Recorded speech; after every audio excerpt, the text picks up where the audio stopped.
Hello, everyone, and welcome to worship. We're going to be continuing our series on Googling God, and answering the question today is, does the Old Testament really apply today? We're going to be looking at like the Old Testament versus the New Testament. So, I know I'm not Jeff. I'm Adam, and I'm going by. I am shy. I'm also not Jeff. Sorry. She's also not Jeff, but we're going to be discussing that today, kind of tag teaming it, pinging off of each other some ideas, and hopefully leading this discussion, and then from here you guys can answer some questions as well. So we're going to jump right into it. We've got a lot to talk about. So we're going to start off with the idea of a covenant or testament.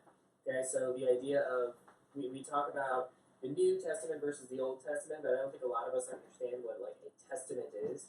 And looking at the testaments, they're like the contracts, almost like a contract. I like to call them the New Covenant, the Old Covenant, because there was a promise that God made with people back then. So there was the old way that he used to do the contract with his people, where he would ask them to follow his laws, give sacrifices, and in return he would protect them, give them blessings and whatnot.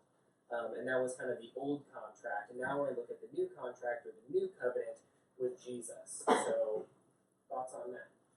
I think a lot of the concept of the old covenant versus the new covenant really inspires this concept of morality, and where we start our journey with religion versus our journey with Jesus. I think it's a really important topic to dive into. Right, because so many people nowadays think that we have to follow a list of rules, or they don't understand that. So one thing we want to make very clear from the very beginning is that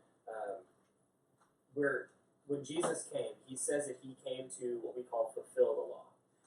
And he says that himself in Matthew 5:17 through 20. He says, don't misunderstand why I have come. Jesus is actually talking to the Pharisees at this point. And the Pharisees back then were a bunch of religious people who followed the laws. They followed the letter of the law, so much so that they were very much focused on just the law and how they looked in everyone else's eyes.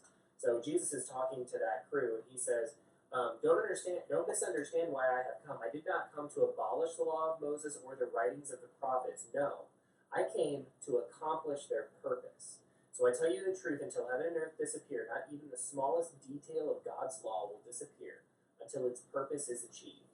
So if you ignore the least of these commandments and teach others to do the same, you will be called the least in the kingdom of heaven. But anyone who obeys God's laws and teaches them will be called great in the kingdom of heaven. But I warn you, unless your righteousness is better than the righteousness of the teachers of religious law and the Pharisees, you'll never enter the kingdom of heaven. And so he's saying that to them to say, hey, you can try to follow the law as much as you want, but that's not really what's going to get you into the kingdom of heaven. You have to have so much righteousness that it's near impossible. There's only one guy who did it, and he was the sacrifice for all of our sins. So, kind of important guy. So, in looking at kind of the purpose of the law, we're looking at why do we even have the law to begin with? Like, what's the difference between the two? And it says here that in Romans 7:7, or let's just start off with Romans 7:6, and Shai was really nice to kind of point these out here. Romans 7:6, it's coming from Paul, and he's talking about the purpose of the law. So Jesus said that he came to accomplish it, which means that he came to take that contract that he had made and put a seal on it at the end and say that this contract is now done, it's been fulfilled, now we're going to start the new contract, the new covenant with God. And so he kind of talks about it in Romans 7:6. Did you have that? You want to go ahead and read that? But now we have been released from the law, since we have died to what held us, so that we may serve in the new way of the Spirit and not in the old letter of the law. Right. And so what Paul is essentially saying here, and this is so, we debated this when we were talking about it, like we really wanted to read all of chapter 7 because it's just so good. It talks about the purpose of the law.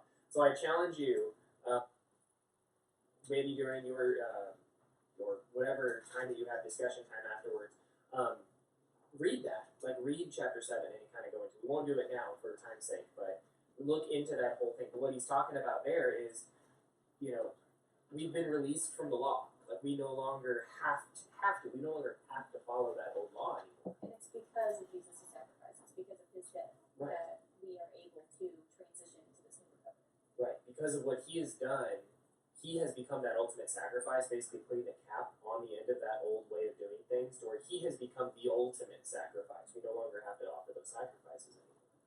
And so he moves on then to say, then what's the purpose of the law? And he says the purpose of the law then in Romans 7, well then, I'm suggesting that the law, or he says, well then, am I suggesting that the law of God is sinful? Of course not. In fact, it was the law that showed me sin. I would never have known that coveting is wrong if the law had not said, you must not covet. So, one of the main purposes of why we talk about the Old Testament and why it's still in our Bibles is because it points out our sin. It builds us that foundation that we can then build upon for our morality. It gives us that starting block of where to go from here. Which is towards Jesus. Exactly, to point us all towards Jesus. So, looking then at some other passages, then in Hebrews 8:13. Do you have that one? I do. Go for it. Hebrews 8:13. Yep. In speaking of a new covenant, he makes the first one obsolete, and what is becoming obsolete and growing old is ready to vanish away. Right. So when God says that this new covenant, those old laws that we had, they're no longer binding to us. They've kind of like are flittering away. Because of verses like this, actually historically, there was a lot of debate as to whether or not the Old Testament should even be included in the Bible. Because they were like, we have all of these letters from Paul, we have all of these gospel accounts from all of the people who followed Jesus, and do we really need the Old Testament? And everyone was like, almost unanimously like, actually, yeah, because none of this stuff in the New Testament makes sense unless you understand the Old. It's not relevant. There's no reason for us to even kind of consider it if we don't have a baseline for why we're considering it. Right. We don't. It's one of those things where you don't know you need the cure until you know you're sick, kind of thing. It's almost backwards. Like you can preach people a cure, but until they know that they're sick, until they know what's wrong, then we can't do anything with it. So then moving on into Hebrews 9:15. Do you have that one? I can get it. That's great. Looking at Hebrews 9:15, the writer of Hebrews continues to talk about Christ's role in that covenant now between us. Hebrews 9:15. 9:15. Therefore he is the mediator of a new covenant, so those who are called may receive the promised eternal inheritance, since a death has occurred that redeems them from the transgressions committed under the first covenant. Okay, so again, that first covenant shows us sin. It shows us what we've done wrong. It is the morality, it's the written morality kind of God. And then it shows us that we're wrong, and because there's nothing that we can do that is right, then Jesus is the one who fulfilled that law. He made sure that our sacrifices, like we can't do anything on our own. So Jesus was the one to be that person for us. So he could be that sacrifice for us, so we don't have to suffer anymore. We don't have to die eternally, because he's the one who has taken all that sin away.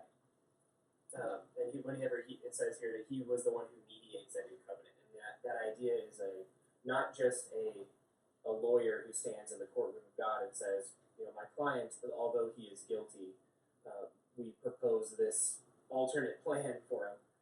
That mediator was somebody who actually would go to the judge and say, yes, he is guilty. I will take all of this punishment for him. But Jesus did that for every human being across all time, all at the same time. He did it for everyone. Yeah, pretty important dude. Right, exactly. Very important. So now moving forward, it teaches us that baseline for morality. And going into, I like to think of it almost like an analogy of a person. So if we think of humanity, if humanity was going to be compared to like a human child, let's take this analogy, okay? So think about it. When a human person is born, they are completely and 100% dependent upon the mother and father to take care of them, right? They have to be fed, they have to be wiped, they have to be cradled and put to sleep, they have to be burped. I mean, the child can't even burp itself without throwing up. Like, there's a lot of stuff that child dependent upon the parents for. The same way is true for humanity. In the first part of humans' existence on planet, we were completely dependent upon God for everything. In the Garden of Eden, our rules were very, very simple. Then as we kind of got into our terrible twos phase, as humans we get into terrible twos, we start saying, no, we become bratty. I almost like to think of the terrible twos around the time of Noah. Whenever Noah was the only righteous person, and God had to wipe the world clean and start over. It seems a little harsh, but it's God's perspective, not ours. He sees the bigger picture and the bigger plan, and because of that, we learned. And anyone who knows, like coming out of the terrible twos, by the time a child is 2 years old, they know who's in charge. Is it mom and dad, or is it them? And God in history showed that it was him in charge. So then we see after that some more descendants until eventually we start to get to the point where the kid needs rules, and every child needs to have structure and support in order for that child to be successful and feel safe. And so the same thing was true for humanity. God started putting rules in place in order for humanity to have a structure to build upon. Now, sometimes we have no clue what those rules mean. Like, when we were little kids, we didn't understand the purpose of getting a shot. I mean, let's be honest. We'd have to go to the doctor and get shot, but there was a reason for it. They're just hurting me. But there's a reason for it. The same thing is true with some of those Levitical laws. The old laws were there for a reason. Don't eat shellfish. Well, we found out, like, if Jeff were to eat shellfish, he would know that he was allergic on the first time, and then there would be no more Jeff. Like, it would be, it's a sad, sad deal. And so there were rules put in place. Pork, there was a whole bunch of laws against pork because pork had such a dangerous bacteria back then because they couldn't preserve it. Other things that they couldn't eat. You go into tattoos as well. Tattoos at Right. the time meant something completely different. Right. They represented idolatry towards other gods, Right. as well as the fact that it was very unhealthy at the time as well. Yes. So And there's all these different rules that come to play based off of the timeline. You just have to know that timeline. Right. And so that's getting into our next part too, because like, how would we know all of this stuff? And we're going to finish this up today with a little short synopsis on what we call hermeneutics. But learning a little bit about that history back then, even how they do tattoos back then, you understand now why, that was probably a good idea they didn't do it.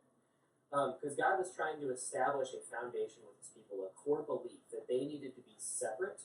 They needed to be the ones to bring other people to the light. And they needed to bring people to the light to show them the correct way by being separate and living differently than they did.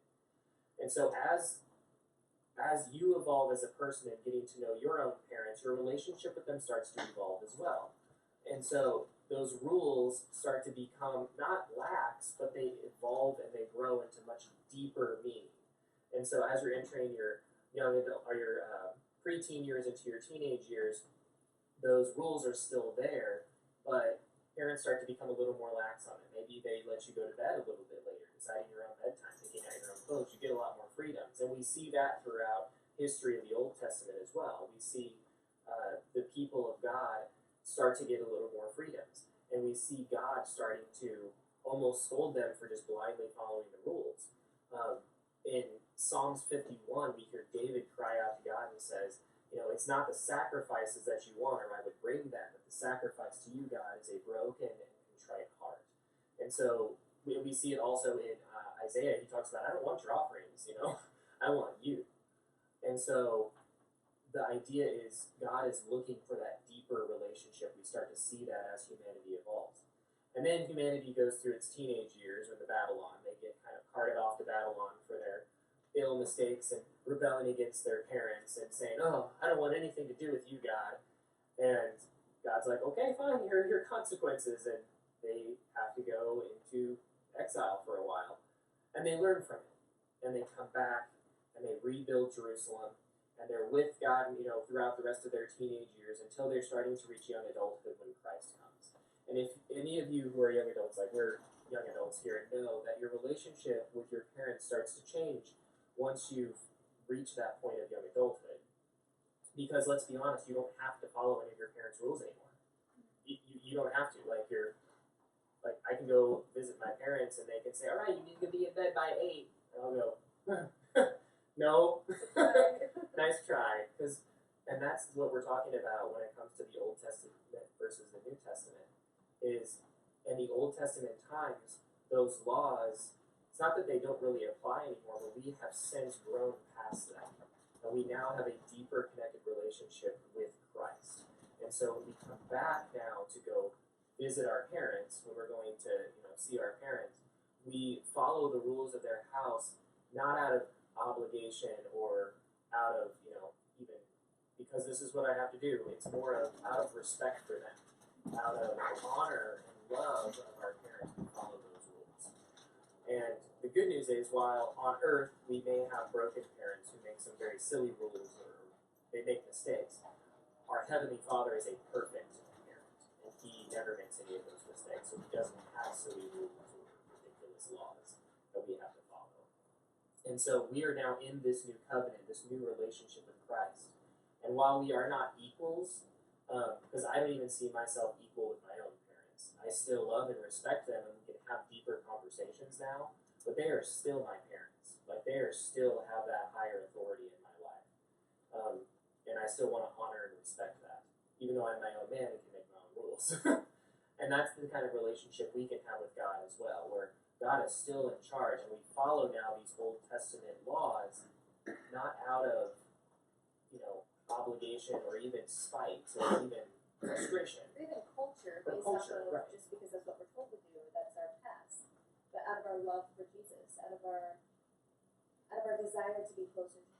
Yes, and so since we want to now have that relationship, we do follow these Old Testament laws. And so looking now, moving forward, Shai had a very good point that she brought up too, which is kind of summarized in 1 Corinthians 6:12. Paul's talking to people in Corinth, and he says, you say, I'm allowed to do anything, but not everything is good for you. And even though, quote, I'm allowed to do anything, I cannot become a slave to anything.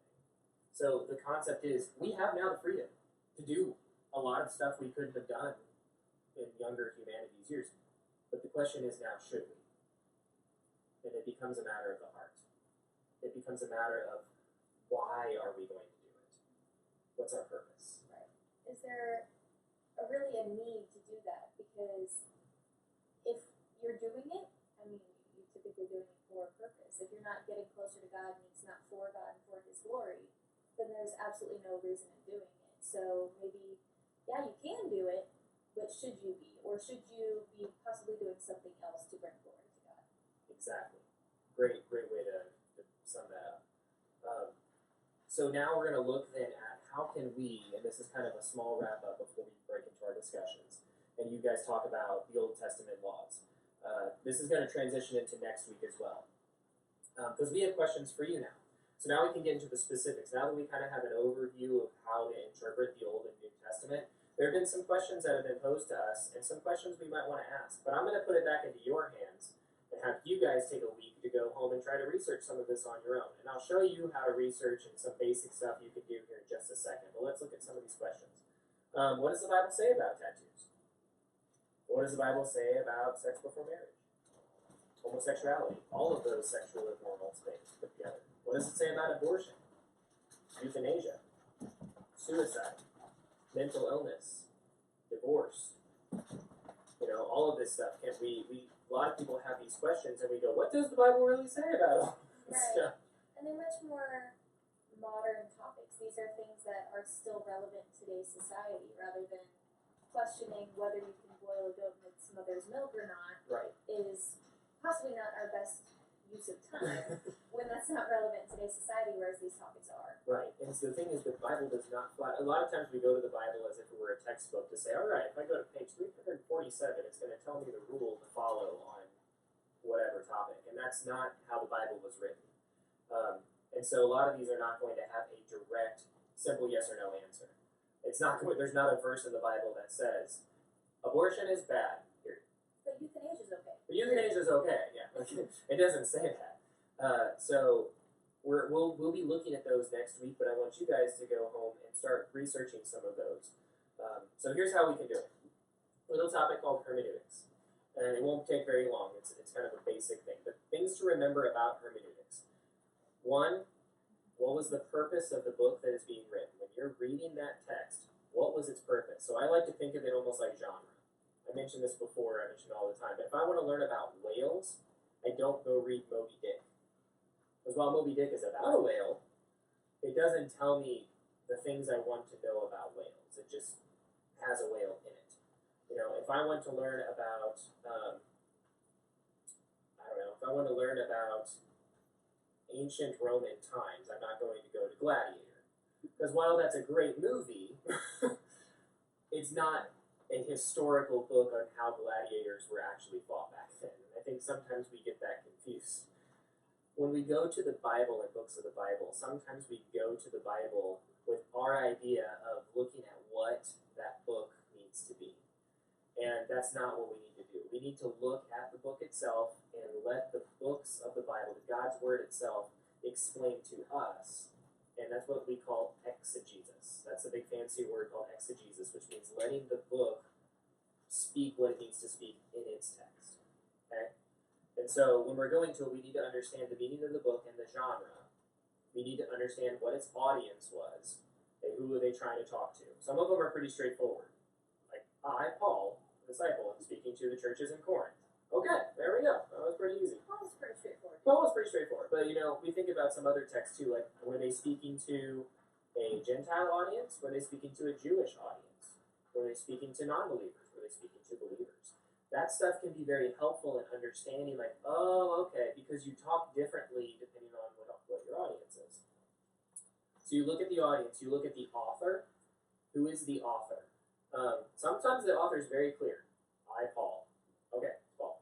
Sometimes the author is not so clear, like Hebrews. We don't really know who wrote Hebrews. The author will also take into consideration as well. And where was the author? What was happening to the author at the time? Sometimes, again, it tells you, Paul says, I write this in chains whenever he was in Philippians. So he's chained up. He's in jail. Good thing to know when he's reading the text. It makes the whole thing make much more sense. So know the author, maybe know the author's intent. But also read the whole book or verses in context. Because you can take one verse and just pull it completely out of context, and it means something totally different than what you originally meant. So I have an example here. I'm going to bring a photo up to the camera so you can see it here. Okay? So here we have a nice picture of a person. I don't want to cover up. Yeah, a kid riding a bike, correct? Okay? Well then, I'm going to show you a little more. It's no big deal. We're going to show you a little more of the picture. Oh, look. Now the kid's, he's about to do a little trick on a ramp. Okay, maybe that's not the best idea. And especially whenever we get to the whole picture. I don't know if you can see the nice gentleman down there laying down on the ramp, but when you get the whole picture, it kind of changes the context of what you're seeing. And sometimes we see a verse in the Bible, and we just, you know, we see that one thing, we're like, oh yeah, that's what it means. Close the Bible, we're done. No, read it around it. A great example being Jeremiah 29:11. There you go. Well, tell us about that. Jeremiah 29:11 is probably the most misquoted or misused, I should say, verse in the Bible. You know, for I know the plans I have for you, declares the Lord, plans to prosper you and not to harm you. That sounds great. Right, plans give you hope in the future. I'm like, wow, life is gonna be amazing. Right. You know, God's planned out this great life for me. Awesome. I have a hope in the future. Right. But if you read on, you realize it's not exactly that simple. Mm-hmm. It's not really how it's laid out. And you do have to seek God. You do have to seek Him with your whole heart. But once you do, you're going to find Him. Right. And you have to understand the context. God was using that verse as a verse of hope for the people who were in exile. Right, exactly. It's not meant for me going through a rough semester in grad school. And, you know, everything's going to be great. And I'm going to graduate with honors and flowers and rainbows. Right. But, you know, for those particular people. Right. They needed that. Yes. And so does that mean that we can't use that verse to make ourselves feel better? No. But I think sometimes we take it and just as a simple one-liner, like we use it as like an inspirational, motivational quote. But that has so much more context. The more you read it, you realize that there's an entire story wrapped around it. There's a people group that were using it. And when you understand their plight, you're like, oh, okay. It was for them. It was for them, yeah. And so that's kind of an example of what we look at. So when you're doing hermeneutics this week, I'm actually going to put some links in the video description here on YouTube, and then I will also put it in the Facebook group for those people who are watching. I'll try to make like a Google document or something anyone can use. It'll have a bunch of links of different resources you can use if you want to start reading the Bible for yourself. And I challenge you this week, your challenge is to go out and really start to read the the Bible, because we don't know the answers that we seek until we actually go to the source that has the answers. And so we'll look at some of those questions next week. But we're going to turn it over to you and go ahead and let you guys discuss what the next part is. What do you guys think about what we've talked about today? What is your view of the Old Testament, New Testament? How does that apply to you today? What questions do you have? So we'll go ahead.